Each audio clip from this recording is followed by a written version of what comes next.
guys? Thanks for tuning into the channel. Today's chat is brought to you by On Story Parkway and Talk to Me, both available on Amazon. I've known Tyler Barnes since he came to the Brewers in 2005. He used to be with the Detroit Tigers, and he started out as an intern with the Atlanta Braves. He's now vice president of communications for the Milwaukee Brewers. We all recently lost possibly the best public relations boom in the world. And Bob, can you talk a little bit about how much he means to the city and the country as much as he does to the team? And I knew we knew each other in passing, but I think there's going to be a void, a true void. What are your thoughts? No doubt there's a void. He was iconic, not just to the Brewers, not just to Milwaukee, not just to Wisconsin, and not just to baseball. I mean, he crossed over into so many different genres. The entertainment world, his family, obviously his friends, and certainly not just baseball, but all different kinds of sports. So his loss is profound. I think the beauty of Bob is that he never had an off button. And the person that you heard on the radio or that you saw on television, that's how he was in person. And you knew that if you were going out to dinner with Bob and you put 90 minutes on your calendar, you had no chance of that happening because you were going to be there for 3 or 4 hours and you were going to be laughing the entire time. And he just, he was a great friend to so many, and you didn't have to have that opportunity to meet him to feel that connection and to feel that he's somebody that you had known your entire life and that he had known you. And he will be missed by so many, whether you had that opportunity to meet him or not. I just think he's irreplaceable and it leaves a huge hole for all of us. One word that reminds me of Bob is authenticity. Yeah, that's exactly it. I mean, what you see was what you got, and he just had the ability to make everybody feel within seconds that that they were best friends for life. Yep. He was. I think one of my favorite stories was that he went to at Richard Nixon's request. I think this was during the days of Monday Night Baseball, but Richard Nixon, I believe, was at a game somewhere and asked for an opportunity to meet Bob. And so Bob went over, met him in a suite or wherever the president was. I think he was maybe the former president at this point, but he came back to the booth and said, "Oh, Richie sure is a nice guy."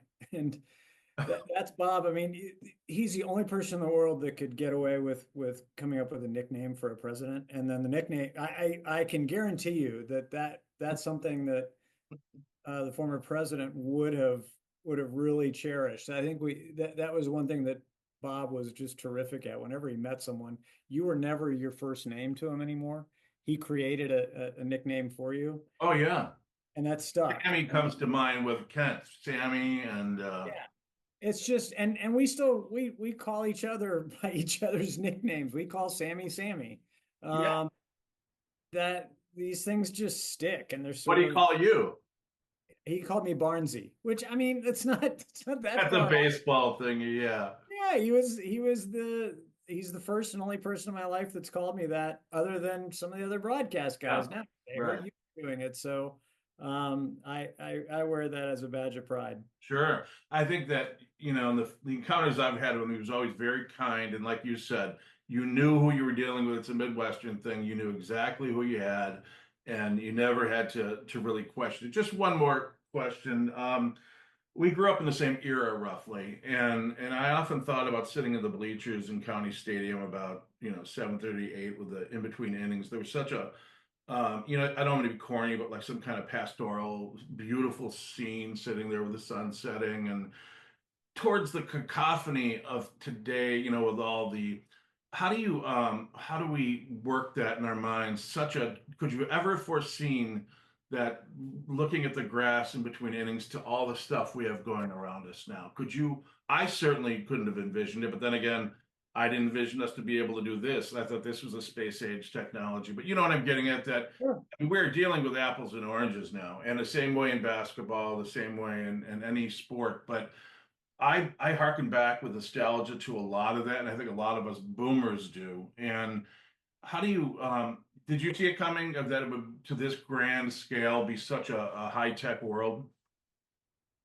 I don't think you could ever foresee where we are now 20, 30, 40 years ago. But I do think the beauty of it is so one of the challenges I think that all of us have that are in entertainment is you don't have uniform likes and dislikes anymore with fans. So you have to appeal to all different demographics. And if we only look to appeal to one, that's how your sport or your form of entertainment dies. I think the beauty of the opportunities that we have, it's that we look to appeal to all of them. The to those of us who simply want to stare at the grass longingly and hear the crack of the bat, that's still there. Um, but for those who, now one of the current tastes, especially with younger audiences, is they don't want to sit in their seats. They want gathering spaces. They want to wander around. They cannot imagine sitting still for 6, 7, 8, 9 innings, let alone 6, 7, 8, 9 minutes. So you have to create those opportunities and thread that needle, and you have to branch out beyond hot dogs and sausages and go with all sorts of specialty foods. So it's finding that niche, but also realizing that baseball is steeped in its tradition. It always will be. It's always going to be this, I think, the sport that really embraces its tradition. And to your point, we have to be careful to not get away from that. And I do think the heart of it is the baseball diamond, the grass that's out there, the smell, the sounds. Those things aren't going to change. No, but it is irretrievable in the sense that we could sit there and say nothing. We could sit there and just sit, and that's an era gone by. I mean, we understand that that'll never happen again. My daughters, and they can't do it. Just can't. Yeah.